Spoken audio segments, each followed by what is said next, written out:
This is the Lone Crater YouTube. We hope this video helps. You start by protecting your hands and positioning the mop so the head is accessible. This prevents slips and makes the mechanism visible. Once done, identify the release. Many Libman heads use a plastic tab or a small screw clamp.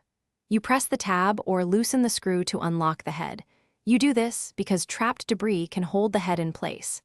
Make sure to keep pressure on the handle so the head doesn't snap free unexpectedly. Once the release is disengaged, you pull the mop head straight away from the handle. A steady, even pull separates clips without bending them. If clips resist, recheck for a hidden latch or a second screw. Many models have dual fasteners. You may need to rotate the head slightly to free molded tabs. This keeps plastic clips intact for reinstallation.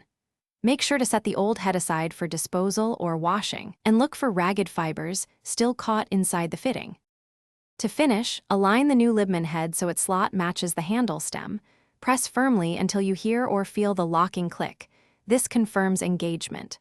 Once installed, give the head a gentle tug to verify the clamp is secure. If it shifts, tighten the screw or reseat the tab. If problems persist, clean dirt from the connection and inspect clips for damage. Replacing a cracked clip or using the manufacturer's replacement part resolves most fit issues and prevents failure during use.